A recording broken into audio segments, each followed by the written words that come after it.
Hi friends, welcome to Kavyanayana cooking channel. ನಾನು ಸುಷ್ಮಾ. ಬನ್ನಿ, ಇವತ್ತು ಮಧ್ಯಾಹ್ನ ಊಟಕ್ಕೆ ಒಂದು ಒಳ್ಳೆ ಸಾಂಬಾರನ್ನ ಮಾಡಿ ತೋರಿಸ್ತಾ ಇದ್ದೀನಿ. ಹೆಲ್ದಿ ಸಾಂಬಾರ್ ಅಂತಾನೆ ಹೇಳ್ಬೋದು. ರೊಟ್ಟಿಗೆ, ಚಪಾತಿಗೆ, ದೋಸೆಗೆ, ಮುದ್ದೆಗೂ ಕೂಡ ಸಖತ್ತಾಗಿರುತ್ತೆ. ದಿನ ಜ್ಯೂಸ್ ಆದರೂ ಮಾಡಿಕೊಂಡು ಕುಡಿಬೋದು, ಇಲ್ಲಾಂದರೆ ಊಟದಲ್ಲಾದರೂ ತಿನ್ಬೋದು ಫ್ರೆಂಡ್. ಆರೋಗ್ಯಕ್ಕೆ ತುಂಬ ಒಳ್ಳೆಯದು. ಹೆಲ್ದಿ ಆಗಿರೋ ಸಾಂಬಾರನ್ನ ಯಾವ ಥರ ಮಾಡೋದು ಅಂತ ತೋರಿಸ್ಕೊಡ್ತಾ ಇದ್ದೀನಿ. ಹೇಗೆ ಮಾಡೋದು ಅಂತ ನೋಡೋಣ ಬನ್ನಿ ಫ್ರೆಂಡ್. ಒಲೆ ಮೇಲೆ ಕುಕ್ಕರ್ನ ಇಟ್ಕೊಂಡಿದ್ದೀನಿ. ಒಂದ್ ಅರ್ಧ ಕಪ್ ಆಗುವಷ್ಟು ಹೆಸರು ಬೇಳೆನ ತಗೊಂಡಿದ್ದೀನಿ. ನೀವು ಬೇಕಂದ್ರೆ ತೊಗರಿ ಬೇಳೆ ಕೂಡ ಹಾಕೋಬಹುದು. ಈಗ ಚೆನ್ನಾಗಿ ಒಂದ್ 2-3 ಬಾರಿ ಇದನ್ನ ತೊಳ್ಕೊಂಡ್ ಬರ್ತೀನಿ. ಬೇಳೆ ಜೊತೆಗೇನೆ ನಾನು ಒಂದು ಈರುಳ್ಳಿನ ದೊಡ್ಡದಾಗಿ ಕಟ್ ಮಾಡಿ ಹಾಕೋತಾ ಇದ್ದೀನಿ. ಹಾಗೆ ಒಂದೇ ಒಂದು ಆಲೂಗಡ್ಡೆ ಕೂಡ ಸೇರಿಸ್ಕೊತಾ ಇದ್ದೀನಿ. ನಿಮಗ್ ಬೇಕಂದ್ರೆ ಆಲೂಗಡ್ಡೆನ ಸೇರಿಸ್ಕೊಳ್ಳಿ, ಬೇಡ ಅಂದ್ರೆ ಸ್ಕಿಪ್ ಮಾಡಬಹುದು. ಹಾಗೆ ನಾನು ಒಂದು ದೊಡ್ಡ ಸೈಜು ಬೀಟ್ರೂಟ್ ನ ಈ ಸೈಜ್ ಅಲ್ಲಿ ಕಟ್ ಮಾಡಿ ಹಾಕೋತಾ ಇದ್ದೀನಿ. ನೋಡಿ, ನಿಮ್ಗೆ ಯಾವ ಸೈಜ್ ಬೇಕೋ ಆ ಸೈಜ್ ಅಲ್ಲಿ ಮಾಡ್ಕೋಬಹುದು. ಒಂದು ದೊಡ್ಡ ಸೈಜ್ ಬೀಟ್ರೂಟ್ ಇದೆ, ಇವಾಗ ಅದನ್ನು ಕೂಡ ಸೇರಿಸ್ಕೊಳ್ಳೋಣ. ಹಾಗೆ ಸ್ವಲ್ಪ ಕರಿಬೇವು, ರುಚಿಗೆ ಉಪ್ಪನ್ನ ಸೇರಿಸ್ಕೊಳ್ಳೋಣ. 1 ಟೀ ಸ್ಪೂನ್ ಅಷ್ಟು ಎಣ್ಣೆ ಹಾಕೊಳ್ಳೋಣ.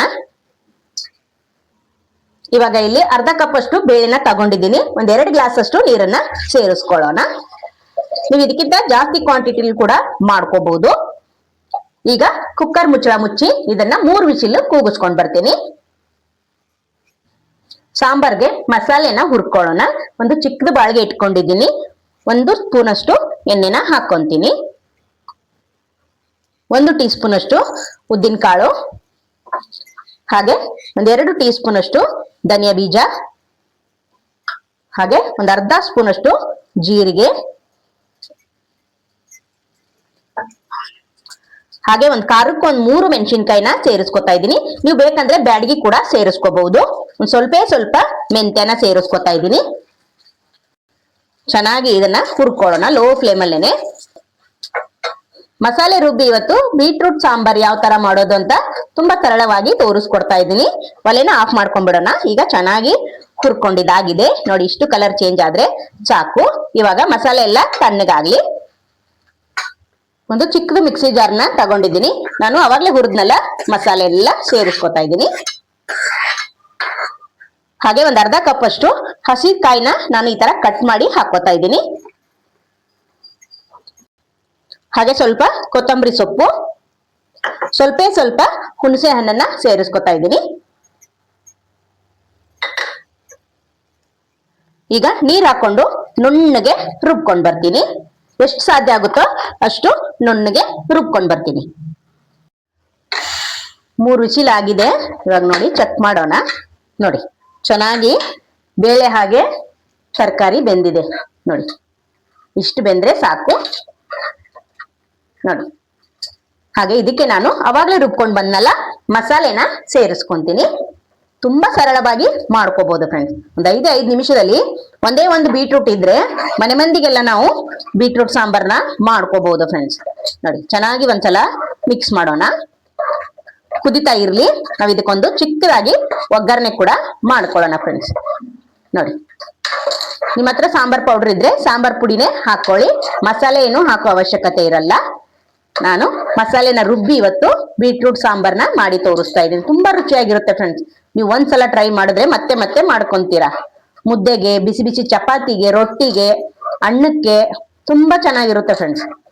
ಇವಾಗ ಇದನ್ನ ಪಕ್ಕದ ಒಲೆಯಲ್ಲಿ ಕುದಿಯೋದಕ್ಕೆ ಇಡೋಣ. ಇದಕ್ಕೊಂದು ಚಿಕ್ಕದಾಗಿ ಒಗ್ಗರಣೆ ಮಾಡ್ಕೊಂತೀನಿ. ಒಗ್ಗರಣೆ ಮಾಡೋದಕ್ಕೆ 2 ಟೇಬಲ್ ಸ್ಪೂನ್ ಅಷ್ಟು ಎಣ್ಣೆನ ಹಾಕೊಳ್ಳೋಣ. ಸಾಸಿವೆನ ಸೇರಿಸ್ಕೊತಾ ಇದ್ದೀನಿ.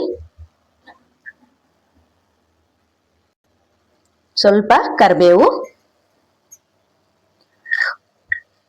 1 ಒಣಮೆಣಸಿನ್ಕಾಯಿನ ಸೇರಿಸ್ಕೊತಾ ಇದ್ದೀನಿ. ಹಾಗೆ ಒಂದು 1/4 ಚಮಚದಷ್ಟು ಹಿಂಗಿನ ಪುಡಿನ ಸೇರಿಸ್ಕೊಳ್ಳೋಣ. ಚೆನ್ನಾಗಿ ಫ್ರೈ ಮಾಡ್ಕೊಳ್ಳೋಣ. ಇಷ್ಟೇ ಫ್ರೆಂಡ್. ಒಗ್ಗರಣೆನ ಸೇರಿಸ್ಕೊಳ್ಳೋಣ.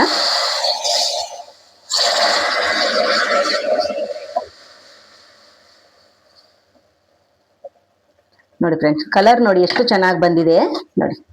ಸೂಪರ್. ನೋಡಿ ಫ್ರೆಂಡ್ಸ್, ಚೆನ್ನಾಗಿ ಕುದೀತಾ ಇದೆ, ಒಂದೊಳ್ಳೆ ಘಮ ಬರ್ತಾ ಇದೆ ಫ್ರೆಂಡ್ಸ್. ಮಸಾಲೆ ರುಬ್ಬಿ ಹಾಕಿರೋದ್ರಿಂದ ಒಂದೊಳ್ಳೆ ಘಮ ಕೊಡ್ತಾ ಇದೆ ಫ್ರೆಂಡ್ಸ್. ನೋಡಿ ಸೂಪರ್. ನೀವು ಒಂದ್ಸಲ ಟ್ರೈ ಮಾಡಿದ್ರೆ ಮತ್ತೆ ಮತ್ತೆ ಮಾಡ್ಕೊಂತೀರಾ. ಆರೋಗ್ಯದ ದೃಷ್ಟಿಯಿಂದ ಬೀಟ್ರೂಟ್ ಒಳ್ಳೇದಲ್ವಾ? ಯಾವಾಗ್ಲೂ ಪಲ್ಯನ ಮಾಡಿ ತಿಂದಿರ್ತೀರಾ. ಇವತ್ ನಾನು ಬೀಟ್ರೂಟ್ ಬಳಸಿ ಸಾಂಬಾರ್ ಯಾವ ತರ ಮಾಡೋದು ಅಂತ ತೋರಿಸ್ಕೊಟ್ಟಿದೀನಿ. ನೀವು ಒಂದ್ಸಲ ಮಾಡಿ, ನಿಮಗೂ ಇಷ್ಟ ಆಗುತ್ತೆ ಫ್ರೆಂಡ್ಸ್. ನೋಡಿ ಸೂಪರ್. ಈ ವಿಡಿಯೋ ನಿಮ್ಗೆ ಇಷ್ಟವಾಗಿದ್ರೆ ಪ್ಲೀಸ್ ಲೈಕ್ ಮಾಡಿ, ಶೇರ್ ಮಾಡಿ, ಕಮೆಂಟ್ ಮಾಡಿ, ಸಬ್ಸ್ಕ್ರೈಬ್ ಮಾಡ್ಕೊಳ್ಳಿ. ನಮ್ಮ ವಿಡಿಯೋ ನೋಡಿದ್ದಕ್ಕಾಗಿ ನಿಮ್ಮೆಲ್ಲರಿಗೂ ಧನ್ಯವಾದಗಳು. Thank you for watching. ನಮಸ್ಕಾರ ಫ್ರೆಂಡ್ಸ್.